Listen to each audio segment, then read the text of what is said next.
welcome to Fiction Fans, a podcast where we read books and other words, too. I'm Lily. And I'm Sarah. And Sarah, it's our 10th episode today. It is our 10th episode. I am honestly a little astounded that we've made it to 10 episodes. Well, we did. We did. So there. Congratulations. Thank you for dragging me into this podcast. You're welcome. Well, other than hitting this excellent milestone, what's something great that happened this week? Something good is I finally put up some shelves in the library. And by the library, I mean my spare bedroom that I'm turning into a library. They're just temporary until I get nicer ones, but they're up and I can finally take some of my books out of boxes, and it is lovely, except that I have now discovered, or I have to acknowledge now, that I'm not going to have enough shelf space for my remaining books. Oh, no. So, yeah. What about you? I got a weed whacker. I now have a yard in which to do yard work, and I'm quite enjoying it. I keep waiting for the novelty to wear off, but maybe I'm just a yard work person. That would be awfully convenient. I mean, yard work is fun. Well, depending on the yard work. I know. I like mowing the lawn more than you do, I think. Yes, you do. But other yard work is fun. I'm quite enjoying all of it. And now I have a weed whacker to try to tackle my backyard. The grass is over my waist. It is so tall. Oh my. I tried to mow it and the lawnmower just stopped. It was like, no. Yeah. I mean, my lawnmower doesn't like it if I let the grass get to like a foot or 6 inches. So I can imagine that waist high would be hard to work with. Yeah, so I think I'm going to go back there with the weed whacker and just like incrementally take it down a little bit at a time. Because I also read if I do too much at once, I'll just kill it. And I don't want a yard full of dead grass. I have a yard full of dead grass because I'm in California and I don't water my lawn. I also don't water my lawn, but... You're not in California. No. Well, what are you drinking tonight? I am drinking a very strong gin and tonic. I put maybe a little too much gin in this, so we'll see how this podcast goes. Oh, this is going to be a weird episode because I'm drinking limeade. And have you read anything good lately that's not podcast related? I have, actually. I have started reading a collection of poems by Robert Service, who I'm not actually sure what his occupation was, but he traveled around in the Western United States and Canada quite a bit in the late 1800s. And he was apparently the Bard of the Yukon, according to Wikipedia. Interesting. Yeah, he wrote a bunch of really beautiful poems about Alaska and maybe it was pitched to me as the Pacific Northwest. I didn't realize Alaska was the Pacific Northwest. Or maybe he has other poems I haven't gotten to yet. But they're very beautiful and I'm quite enjoying it. He also is from the late 1800s, so there are some dated aspects of his poems, but that's all right. I mean, as long as you know and can acknowledge that it's dated, that doesn't mean you can't enjoy it. Yeah, the descriptions of mountains are still very nice. I went against my personal rule about real people fic, or RPF. What real person fic did you read? Well, my mom wrote a fan fiction about you. I don't think she would use quite that same description. But she texted me the other day. And I'm just going to share this transcript. I asked permission to share this. She said it was okay. I am delighted. My mother said, I just made up a little story about Sarah. I won't post it, but you can tell her if you want. Ha ha. So Sarah is attracted to trash villains. She meets one, and he falls in love with her. His love for Sarah makes him a better person, so he is no longer a trash villain. She dumps him. Ha ha ha. I love this so much. So I respond with the obvious. I think Sarah knows better than to date a trash villain, which is why she calls them trash. To which my mother responded, maybe, but in my story, somehow she transforms him. She is the all-powerful manipulator of trash villains. I love your mother. I do too. So that was a absolutely delightful surprise. Yes, it was. That was every bit as good as I had hoped it would be. I just had to share. It was so good. Yes, as you should. I'm very grateful. How about you? I mean, you haven't read anything that good, but it doesn't quite live up to the standards that your mother has set. But I have read a couple of things. I read The Shadow of the Gods by John Gwynne, partially because I was just genuinely interested in reading it, and partially also because I really wanted to listen to the episode of the Friends Talking Fantasy podcast that was going to come out on it. So I made a big push to read it before then. And I enjoyed it a lot. It's like Norse-inspired fantasy with 3 point of view characters, one of whom was like a mother, and I really liked her, Orca. That's hard. Moms are hard to pull off. Yeah, and Gwyn does a really good job at writing Orca, who is both vulnerable but also super, super badass. So I really liked her. But there was one issue that I had with the book that we will get into later. I smell a pet peeve corner on the horizon. Yeah, it might get to the level of pet peeve. Your mileage may vary when you listen to it, but it bothered me. So I read that. And then I've also been reading the transcripts of the Magnus Archives, which is a supernatural horror mystery podcast. You're not really into horror, are you? I am not. And I'm also, you will note, not listening to it because it's too creepy for me. Oh, gotcha. But I'm really enjoying the transcripts. Connor Kaplan at the CM Kaplan on Twitter, who will actually be on to discuss his book, The Sword in the Street, with us in a bonus episode later this month, recommended it to me. And I'm enjoying it quite a lot, although it is very creepy. I think you would like it a lot, actually. Yeah, you recommended it to me, and I will probably listen because I do like me some spook. It seems like a very Lily kind of thing. I like that the Lily kinds of things that you've been sending me are either raunchy porn or terrifying horror. You're welcome. It's almost like I know you. Well.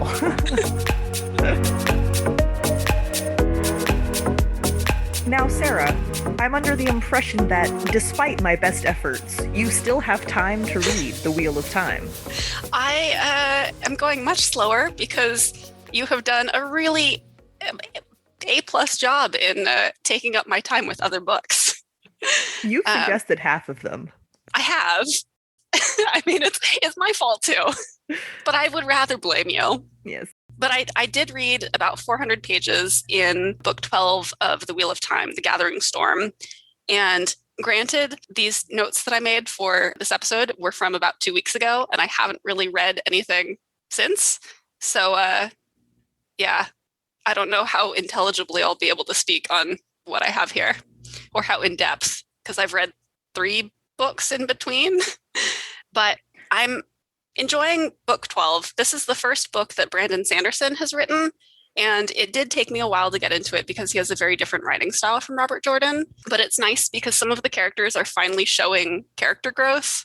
Like Nynaeve finally acknowledges on page, I have a quote here on page 123. I don't know if it's a quote, but I did mark the page. She finally acknowledges that she has these complex feelings towards Moiraine. Like, to give you a little bit of backstory, because I know that you know nothing about Wheel of Time. This is true. Moiraine is an Aes Sedai, so a magic user, and they're kind of feared, held aside from the rest of humanity, just like they're not normal, you know? And Nynaeve definitely has a lot of feelings about Aes Sedai, and for much of the series is like, I hate Moiraine. I just want to get the boys well, all of the Emmons Field Five. I just want to get them back to Emmons Field. Like, I hate Moraine for taking them away and putting them in danger. And she finally recognizes that, like, if Moraine hadn't come for Rand, he'd now be dead. So seeing that kind of growth was really nice. And then Perrin, who has also really frustrated me in previous books, is finally recognizing that, like, he needs to deal with his feelings and kind of figure out who he is. So it's nice, like I said, it's nice to see character growth. Yeah, totally. Especially since you've invested so much time in them. Indeed. I think I've been reading these books for 6 or 7 months now. The other thing that I have to mention, because it's kind of a theme for us now, is there is spanking in this book, but it is very explicitly like punishment, torture, not just something that you do to... It's not a slap on the wrist. Yes. It's not a healthy way of, or it's not treated as a healthy way of reprimanding your partner, which is kind of what it's, yeah. Because that was the horrifying part. Yeah. I mean, so it's nice to see it actually be treated in the way that it probably should be treated for these books. Oh man, I have so many questions. Did Sanderson include spanking of his own volition, or was that like written in the notes? There must be this many pages of it per book. Also, was this sort of change something that was always going to happen? Doesn't seem like it. It feels like maybe that is how this other writer is approaching the topic. It's probably... I mean, my guess is that Sanderson thought, Robert Jordan includes a lot of spanking. I'm going to include some spanking, but it's going to be very explicitly different. I'm going to fix this. Yes. Good for him. Yeah. So those are my Wheel of Time thoughts. I'm hoping to get back to the book in between our next episode, but we'll see, because I kind of have a lot of other reading to do. Yeah.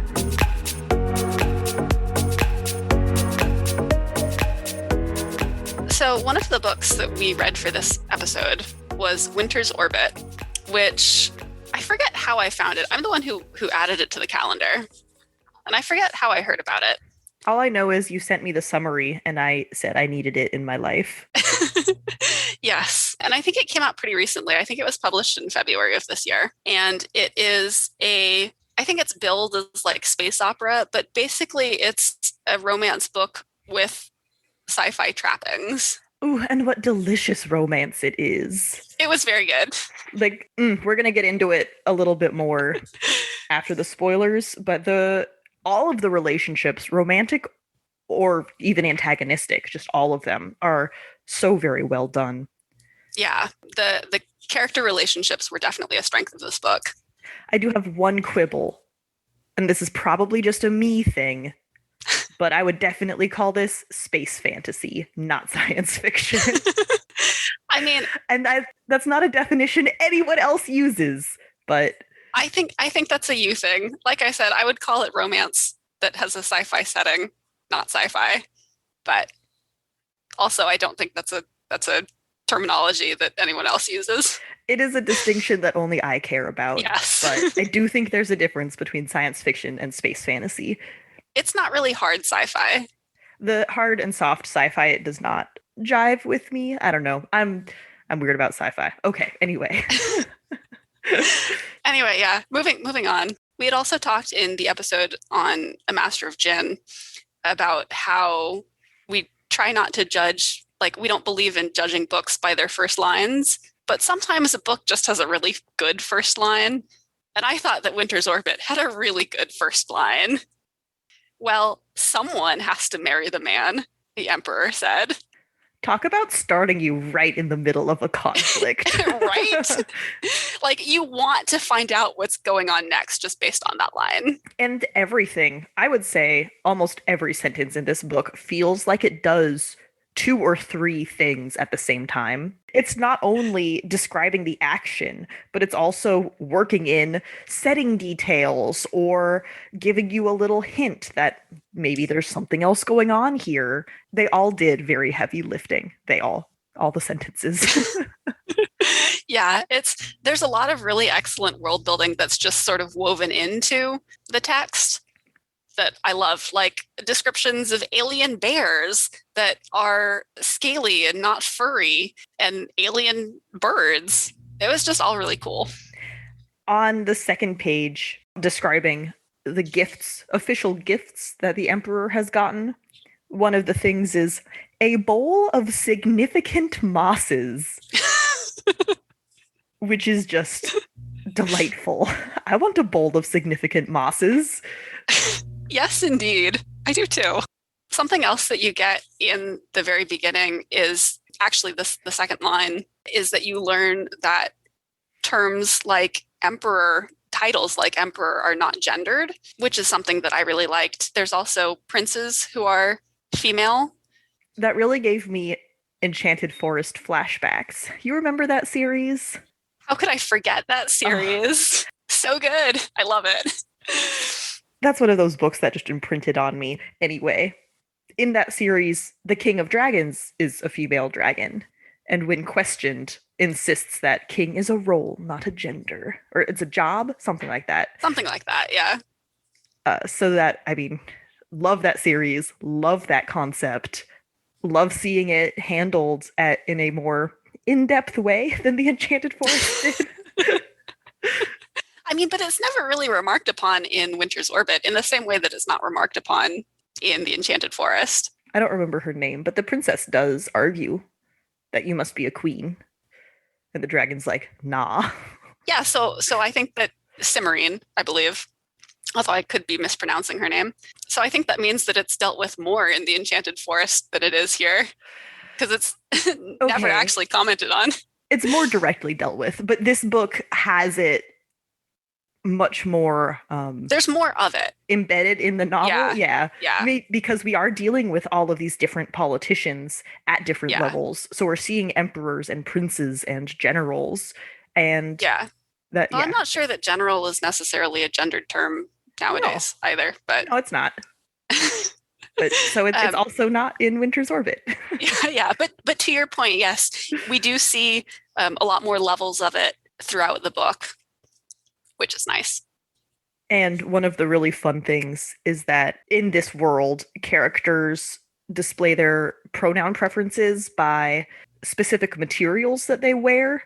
So it'll be like a necklace or a bracelet or something like that. And if it's wood, they prefer these pronouns. And if it's, I don't remember the whole system, but fill in the rest of it here. So you can tell what someone's gender pronouns are. But the really interesting thing, and maybe I'm stealing your thunder a little bit. That's all right. The really interesting thing is that that's specific to this one world. So, and there are multiple worlds in this book. In the Empire. In the Empire, yeah. So you still get like these miscommunications where or culture clashes, where different cultures display their gender in different ways. I think one of the other ones we see is displayed by how they style their hair. Something about braids. Something like that, yeah. So a character would have a braid with a bauble in it that was telling the current point of view character two very different things. And that was it was a very different approach and a really fun way to sort of explore that social situation. Mm-hmm. Yeah, it was a nice level of detail that I really enjoyed. One thing that I did find a little difficult, well, I don't even want to say it was difficult to handle. I just thought that the beginning was a little exposition heavy. Not, how do I want to put this? I thought that the main character, Kiem, asks some leading questions, and it felt, given the level of subtlety that we see throughout the rest of the book with some of the details, it just felt a little jarring to see these questions that are so clearly meant to give the reader an idea of what's going on and an idea of the setting. See, that didn't bother me because Kiem is, as you described him off the podcast, a himbo. I mean, he is a himbo, but on page 2, we don't necessarily know that. And so it feels a little heavy-handed. No, I get that. I am okay with it though because it's consistent. Yes. He is consistently not up to date with current events. He's kind of he's a little airheaded and not super up to date. I mind it a lot less as the story progresses because you see that, as you say, like you see that his character is consistent. You see that that's just him. But in the beginning, when you don't know his character, you're like, okay, you're clearly just asking this question so that the reader knows what's going on. Yeah, for sure. Oh, I did really like Kiem, though. He was wonderful. Himbo with the heart of gold. Yeah. Like all of the characters, we've said this already, but all of the characters were so good. So a little bit, of the premise of the book. I feel like we kind of got that across with the first sentence. The Empire cements its treaties with the different planets in its control through marriages. And one of the more recent additions to the Empire, Thea, had a marriage pact that one of the partners passed away. And so the representative from Thea needs to be remarried to someone related to the Emperor in order to keep their treaty up to date. There's a really big political situation. The setting of this book is mostly within this small federation of planets, empire of planets. But they are connected to the rest of the universe through one, I'm going to say Stargate. That's not what it is. I think they call it a link, but it's basically a Stargate. The universe only has one off-ramp to this group of planets. And in order for them to control their off-ramp, they need to be in part of a sort of galaxy-wide treaty. Maybe it's bigger than that. I don't remember all of the different base levels. Yeah, I'm not sure if it's really specified how large the larger treaty is. But in order to re-up their treaty, they need to prove that their empire is stable. And one of the big aspects of that is all of the planets sort of playing nice and agreeing that they are part of the empire. And so Thea, this recent planet, is not super happy with the empire. And there is some dissent. The book goes into more. It's like student rallies. They're not... It's not like war levels of dissent, but student protests. Right. And then, of course, there's all sorts of articles written that make things sound scarier than they are, and that whole thing that happens anytime there's a protest. So it's up to the main character, Kiem, to marry Janin, the Thean representative. And I think now is when we switch to spoilers. Oh, we should say why you should read this book. We should say why you should read this book. Because Kiem and Janin are super cute. If you like romance and the himbo introvert pairing, you should read this book. Their relationship's so good. It also is in a very cool setting, exploring these not alien cultures, they're all human, but very different cultures. Is just a really fun place to read this story that has some very comfortingly familiar elements, but is done in just a very... It's done in a really accessible, enjoyable way. The upcoming content includes discussion of abusive relationships. To avoid that, or spoilers for Winter's Orbit, skip to 3855. So speaking of Janin, his previous husband was not great. Previous husband was kind of a dick. Well, he was an abusive monster. Using escalating terms. But that sort of slow escalation of detail was handled so beautifully. That was one of those things when we mentioned earlier that the details are really worked into the novel very subtly. This was one of those. The first hints of it you get are pretty early on, like page 60, page 70, out of a... 407, I think. No, 430. Well, the acknowledgements is on page 430. 400-ish page book. 428. There we go. That's the number. So you sort of get this inkling in the back of your head that something wasn't quite right there. And then it just sort of, you keep getting breadcrumbs, and then does eventually come out that, yes, it was the worst case scenario. It was everything you had feared. It's really good, too, because Kiem, like, from the outside looking in, which is Kiem's perspective, like, he thinks that Janen and his former husband, Tom, were just like the golden couple, and they were super happy. So you have his point of view thinking, oh, Janen must be so devastated by this loss. And you have this slow unwinding of this thread that no, actually, Janen was horribly mistreated and Tom was an asshole, an abusive asshole. And it's done very, very well. It wasn't the straw man of the black eye abuse. Yeah. There was also, financial control and social isolation, and there are a lot of layers to it that you uncover. Yeah.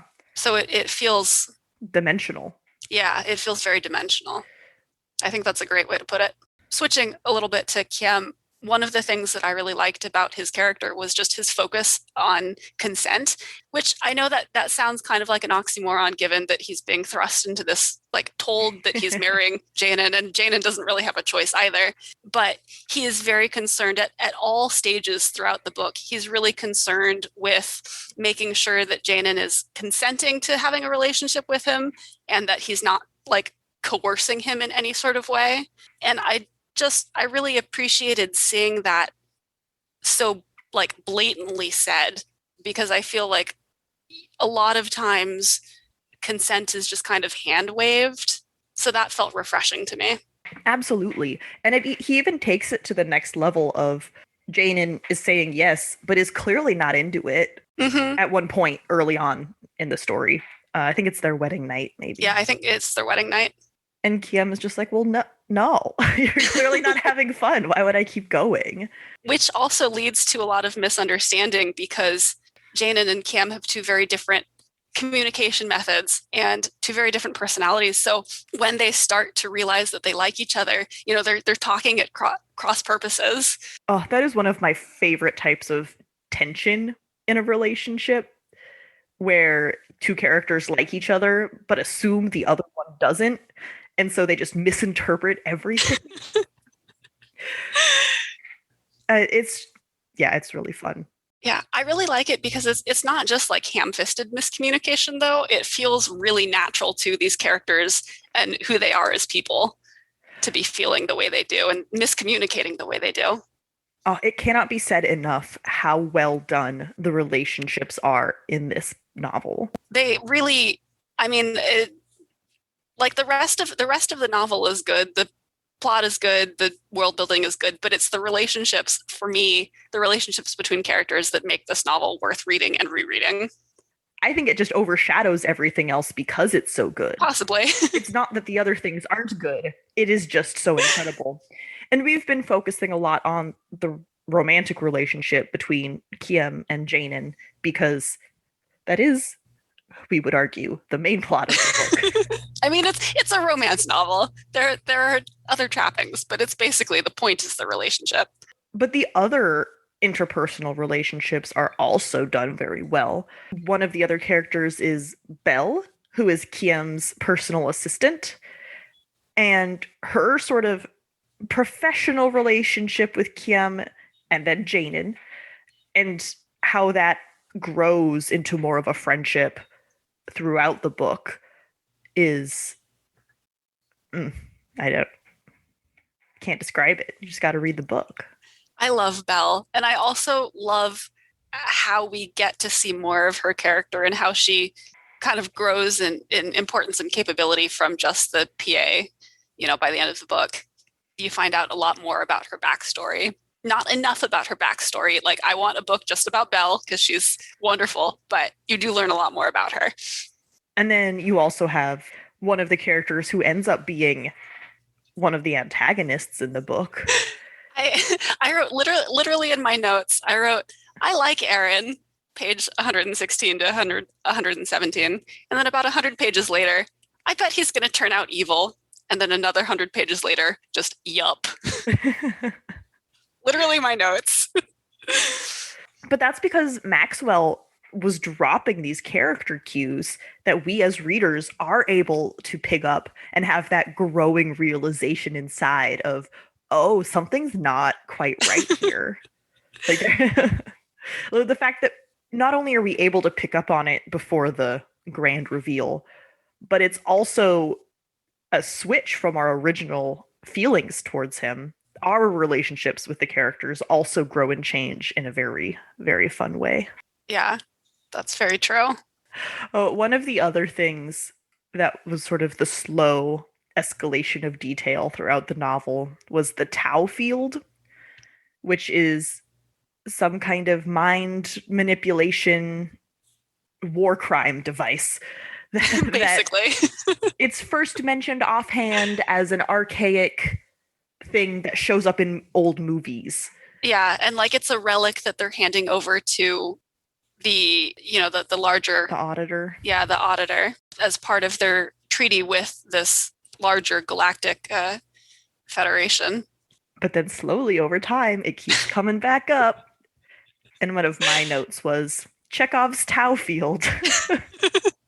Because you can't mention this crazy gaslighting mind control device and not have it get used. So, of course, turns out it was actually still operational the whole time. Mm-hmm. Yeah, that sure does pay off. Yeah, I think Maxwell is really good at dropping hints, at weaving in, these aspects that pay off at the end of the book. Okay, but I did have one big problem with this book. What was your problem with this book? The incongruity between how important this treaty is, and therefore how important Thea's public support of the Empire is, and then how dismissive everyone is of Kiem and Janin. Their marriage is literally necessary for this entire empire to not get smushed in war by the bigger parties of the galactic something or other. But every time they try to do something that will make Thea more supportive of the Empire, they just get scoffed at and thrown out of rooms and who do you think you are? And that just doesn't make any sense. The Emperor is not an idiot. Like, why was she so dumb? I don't get it.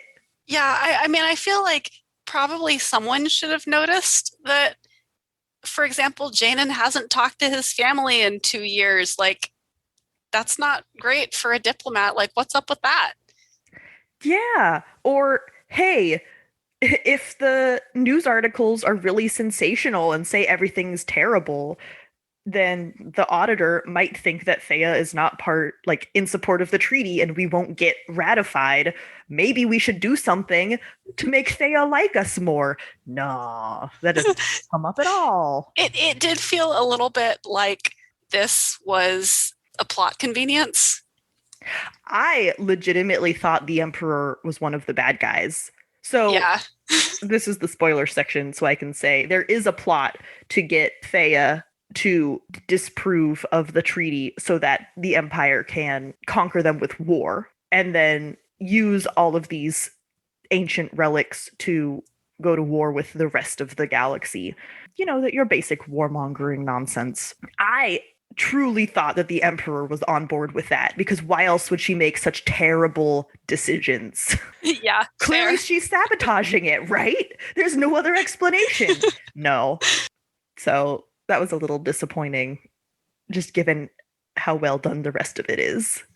Yeah, I mean, I really, like I said, I enjoyed the plot, but I did think that it was more a vehicle for the romance than anything else.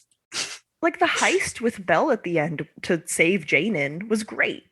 Yeah, that was great, but it also felt like a vehicle for the romance to progress the relationship. Maybe. The thing with the Emperor only bothered me while it was happening. It's not like it ruined the rest of the book for me, but anytime the Emperor showed up or other politicians were just completely belittling of Kiem, it was like, what? Who are you? One thing I do want to mention is that this book started life as an original story on Archive of Our Own, which is an internet repository for fan fiction and fiction in general. And it does feel like something you'd find on AO3. And I mean that not in a bad way, just that it felt very familiar, where you know some of the beats of the story, even if you don't know the characters or the setting. Like it has some of the good old standby tropes of fake dating and stuck in the mountains with only one bed and, all of those high points. Naked cuddling to survive hypothermia. Exactly. But she also teased us with that too. Right at the beginning, after Kiem and Janen get married, she dangles, but there was only one bed over our heads. And you think, oh, what's going to happen? But then Kiem, being a very respectful, wonderful person, just goes, well, yeah, no, fuck that. I'll sleep on the couch. Yanking the tension away from us. But, being a very good spouse. Yes. Even if he didn't intend to be a spouse that morning. Kiem is so wonderful. I mean, I really like both Kiem and Janen a lot. They're great.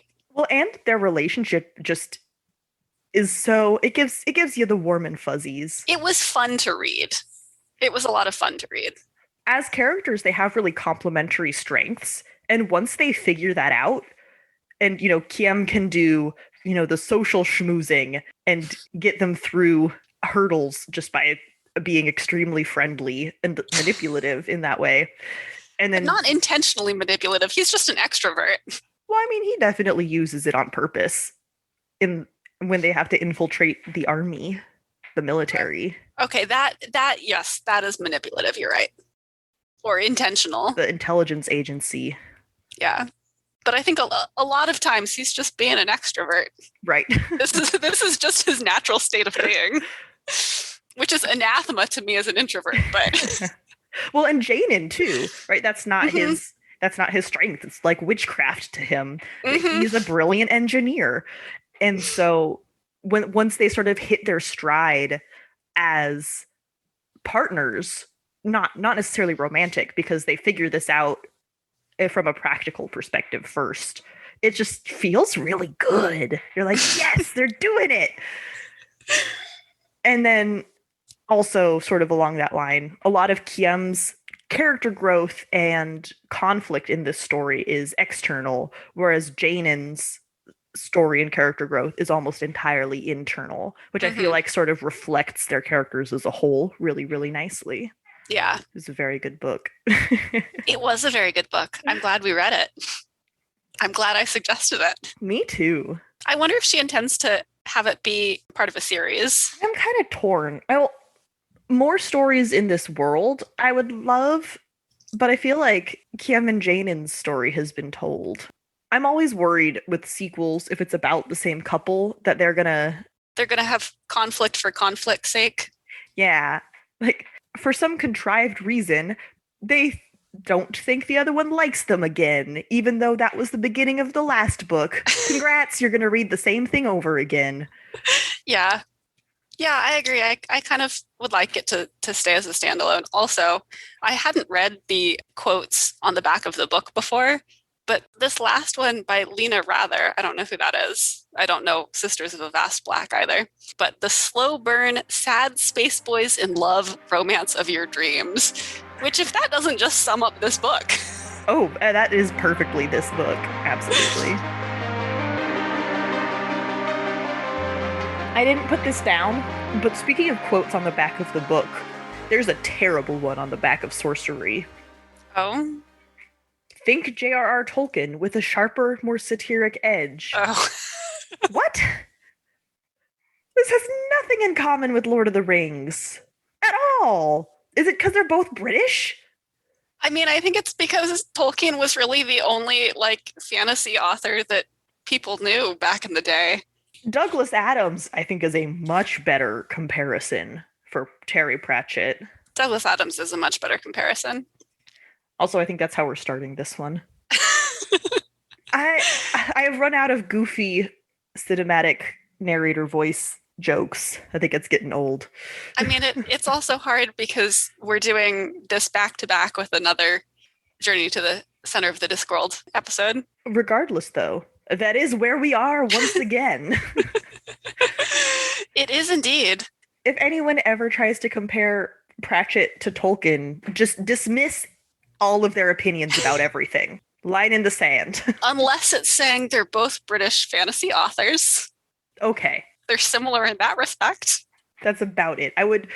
If I was describing Pratchett to someone, I would not say, think Tolkien. No. Tolkien would not be a comparison to Terry Pratchett. Love them both. Two very different styles of writing. Extremely. If you went into Tolkien expecting Pratchett, you would be very disappointed. And God. Vice versa, if you went into Pratchett expecting Tolkien, you would be very disappointed. I can read a Terry Pratchett novel in an afternoon. Mm-hmm. It takes days to get through chapters of, I love Lord of the Rings, but that is a slow read. Yeah. It's very dense. Mm-hmm. Anyway. moving on to talk about Sourcery, which is our next stop in our journey to the center of the Discworld. I had forgotten how much I like this book.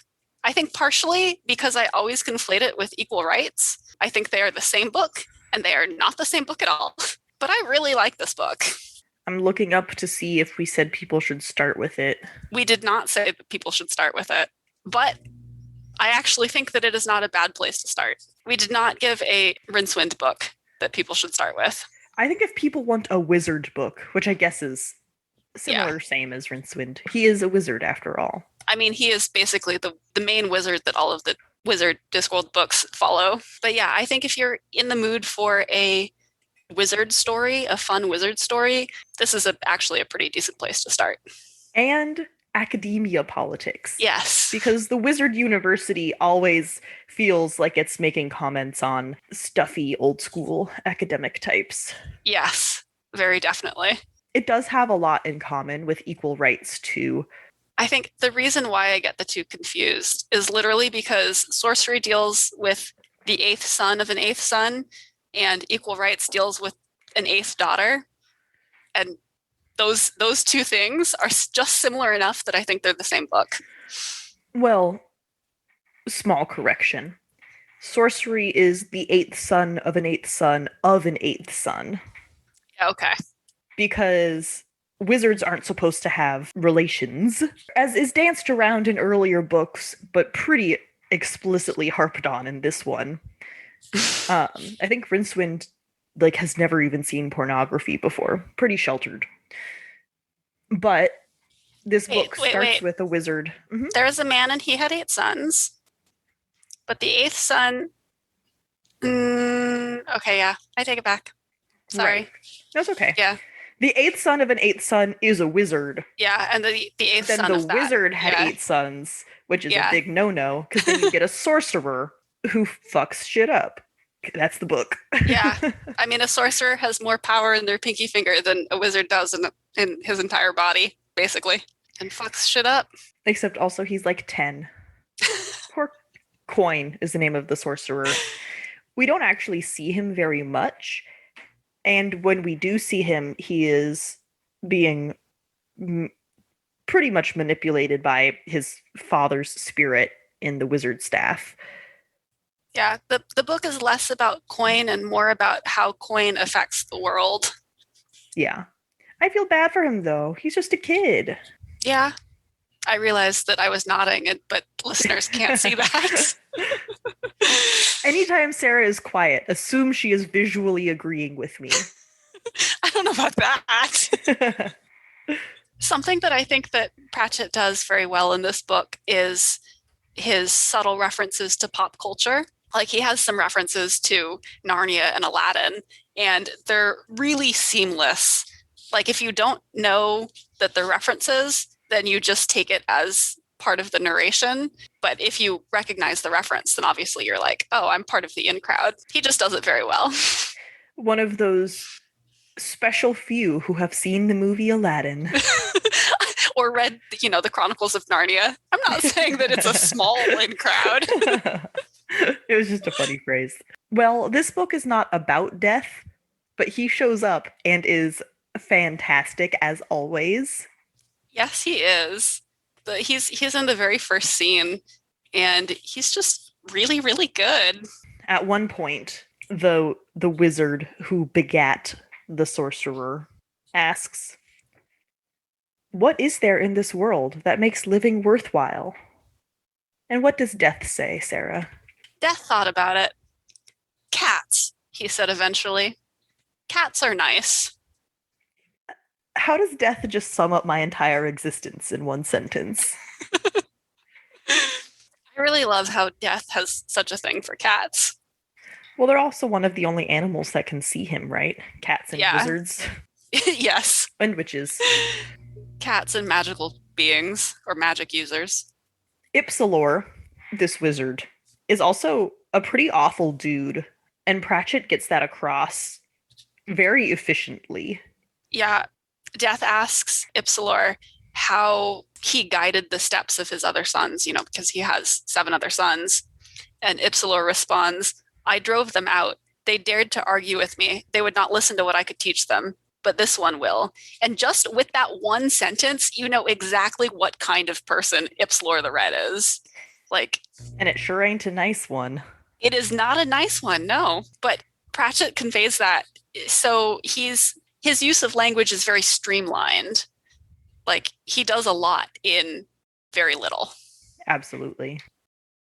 I mentioned the academia commentary earlier, but he also has some other very poignant moments in this book. I mean, as with any Pratchett book, you get a lot of really good social commentary. He has a line about custom for custom's sake. The origins of a particular custom are lost in the depths of time. And he says, which was as good a reason as any for retaining the custom, which so perfectly points out just the silliness of custom for custom's sake. He also has a really good line about how people don't necessarily treat children as humans. People don't quite believe that children are fully human and think that the operation of normal good manners doesn't apply to them, which I think is also very accurate. Yeah, you see it. I mean, yes. All the time. Yeah. That reminds me of another quote, not from Pratchett and only tangentially related, but it makes me giggle every time, so I'm going to share it. Are children smaller than adults, or are they just farther away? I mean, that does feel like a very Terry Pratchett question. I have no recollection of where this came from. All I know is it was not something I thought of, but I have no idea. Well, we touched on this a little bit, but why should you read this book? Or the Discworld version, when should you read this book? So you should read this book if you want wizard shenanigans. Funny, wizard fighting wizard shenanigans. And if you haven't read Discworld before, this would be a decent place to start, if that sounds appealing to you. Yeah. I think this is the first book where we can say, yes, you could read this first. We finally got there. To avoid spoilers for Sourcery, skip to 10153. Now, the last Terry Pratchett book we read was Mort, in which one of the only female characters was Isabel. And maybe I just have an Isabel hangover, but goddamn did I love Konina in this book. Konina is quite refreshing compared to Isabel, even though I think this book actually has less female characters in it, because I think Konina is the only named woman who appears. I was going to say, there's an entire harem, but I don't think that counts. They are not named, and I don't think they have any line. But yeah, Konina is wonderful. She is the daughter of Cohen the Barbarian, and one of, his virgin sacrifices that he rescued, or priestesses or something. And she wants to be a hairdresser, but every time she gets near sharp edges, she just goes full barbarian on things. She can't help it. But so she has that really interesting conflict. She wants to be a hairdresser, but her instinct is to fight.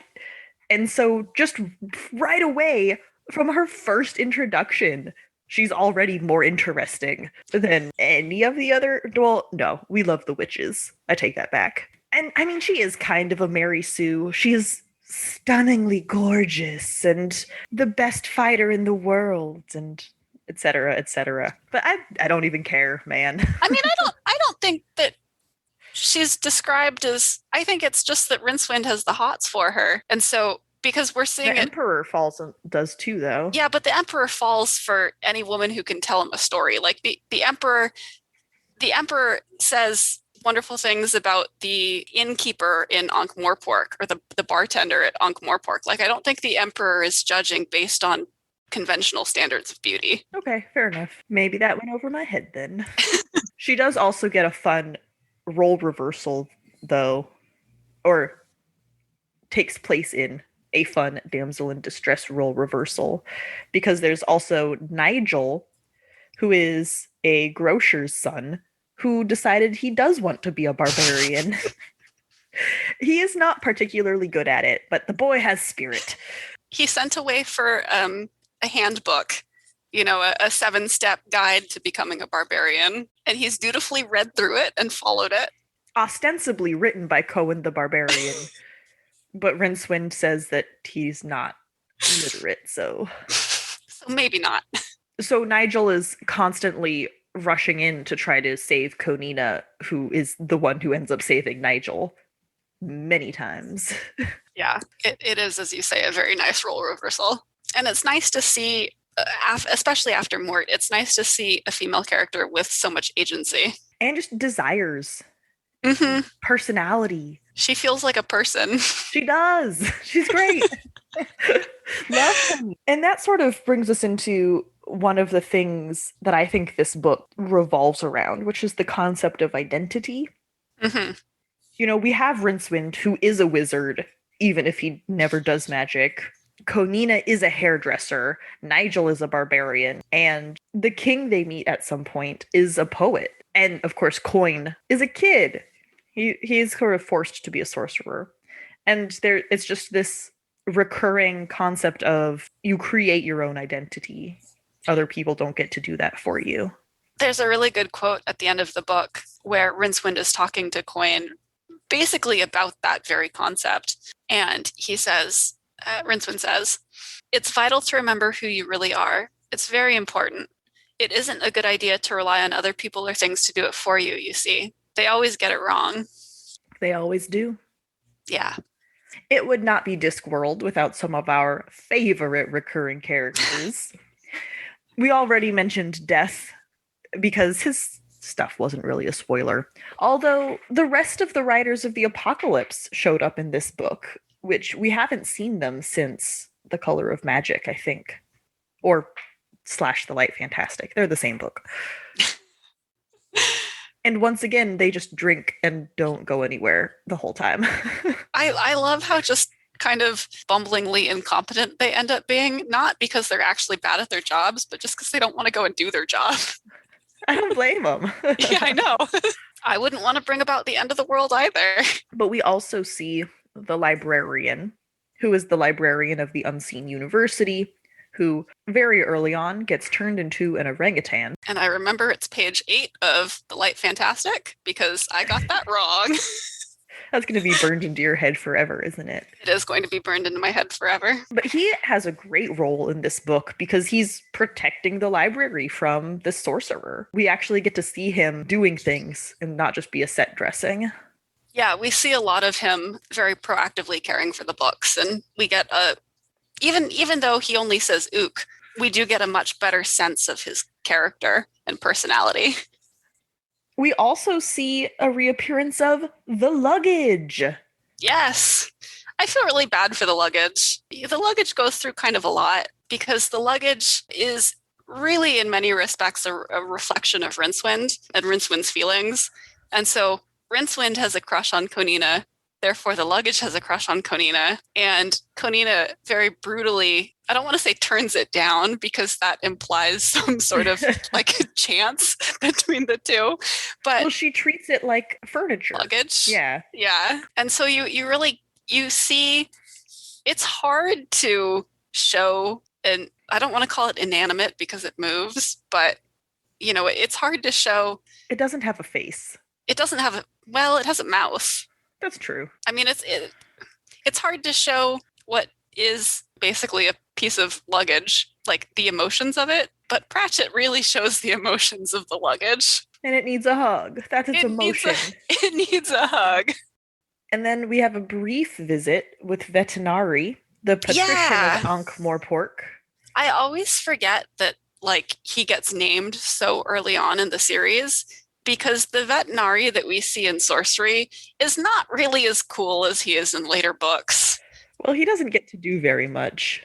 He gets turned into a lizard, and that's about it. Almost immediately, right? So when Coin shows up and decides that wizards ought to be in charge of everything, he summons Vetinari to the Unseen University, who is understandably ruffled by this. Mm-hmm.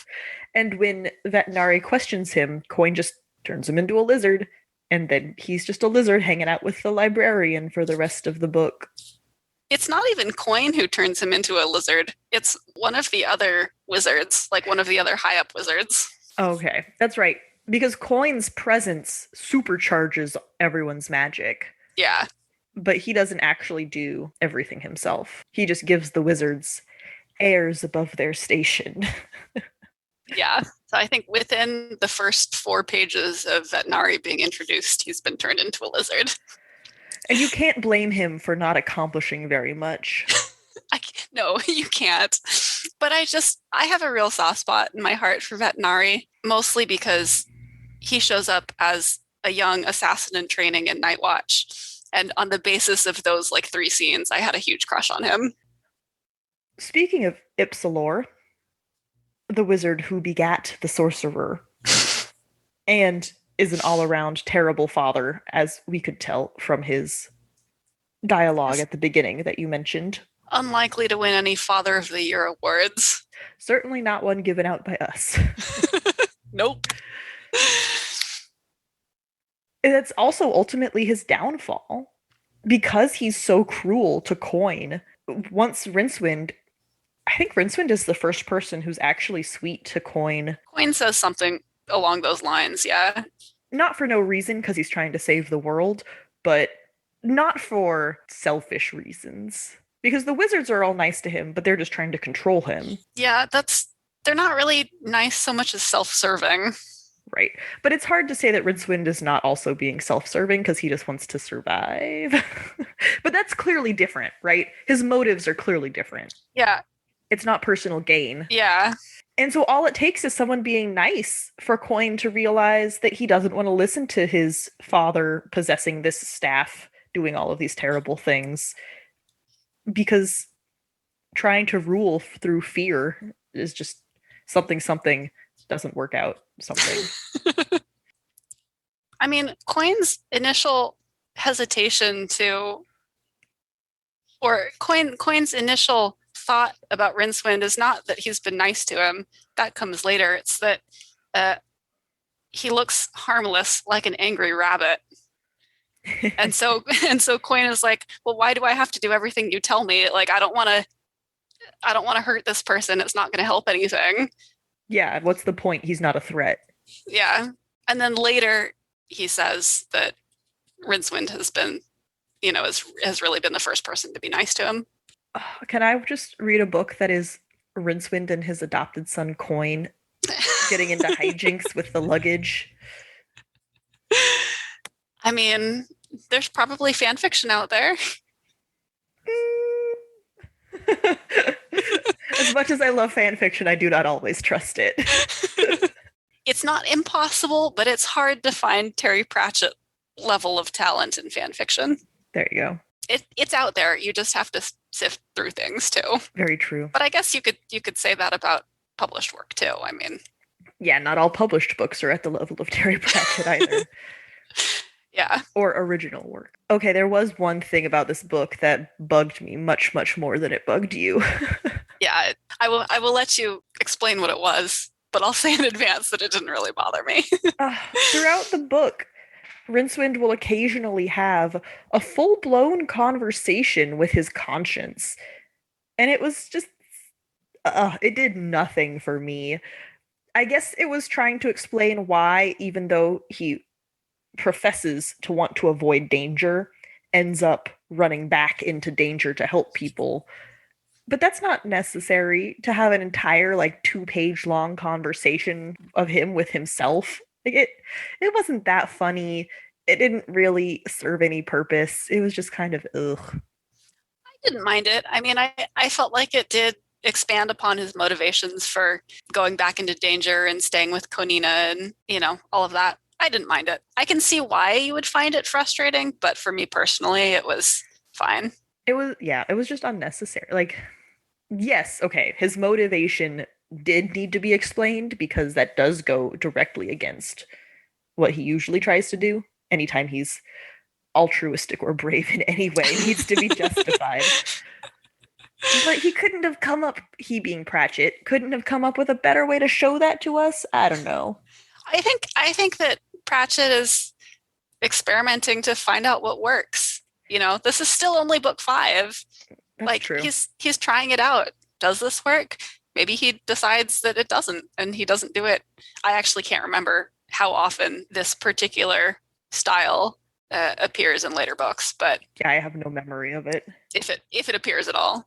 But I don't mind if he tries it out. Well, hopefully it doesn't come back. Let's just say that. We'll see. You have this other quote pulled out that I think would be a really lovely place to end this section on. Yeah, there's a quote that I like. It doesn't really have any deep meaning, but Nigel, Konina, and Creosote, who is the poet and king or seraph of this city, says, "I could do with a drink. I suppose we couldn't stop somewhere where I could buy an inn." "What with?" said Nigel. "You're poor, remember?" "Poor I don't mind," said the seraph. "It's sobriety that is giving me difficulties." Lily, I have a words are weird. What is your weird word, Sarah? Maybe it's less of a words are weird and more of an English is weird. But I've discovered recently that I've been mispronouncing the name of the author of the Grisha books. But Leigh should be pronounced like slay and not Lee, and I will die on this hill. Only, of course, I'm not going to intentionally mispronounce her name because I'm not an asshole. But Leigh Bardugo, every time I read Lee, Leigh, I think it should be slay, like Sleigh. Well, you think it should be lay. You don't actually think I think it should rhyme with slay. I think it should be lay. English is indeed a very weird language. English is a weird language. Leigh Bardugo, if you're listening, I'm sorry that I've been pronouncing your name wrong for so long.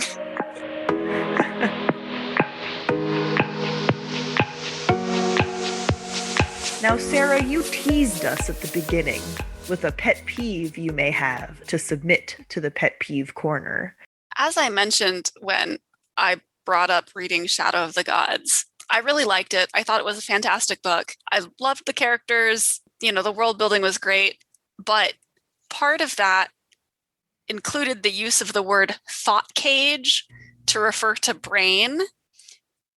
And I would be fine if that was just in the dialogue. If that's the terminology that characters in this world use for the word brain, I'm fine with that. But it was used in the narration too. And it threw me out of the book every time I read that. I kind of could not stand it. Oh no. Yeah. Yeah, that's a little bit too much. It was just excessive. That's the sort of thing that if you use sparingly, it's a really good detail that adds a lot to the world. But if you just overuse it, it loses all of its value. And it sticks out like a sore thumb every time it comes up. And it kind of came up a lot because characters think about things and they refer to thinking and they refer to their brains, and yikes. It was a lot. I didn't like it. But your mileage may vary. I know people, I had a conversation with someone who didn't mind it at all. So personal preference, but. Well, I'm glad you were still able to enjoy the book despite that. I did still like the book, and I will read the sequel when it comes out, but I will also probably send you a number of texts saying I hate the use of thought cage when I read it. I look forward to it. Thank you so much for listening to this episode of Fiction Fans. Come disagree with us. We're on Twitter and Instagram at FictionFansPod. You can also email us at fictionfanspod@gmail.com. If you enjoyed the episode, please rate and review on Apple Podcasts and follow us wherever your podcasts live. Thanks so much for listening, and may your villains always be defeated. Bye! Bye!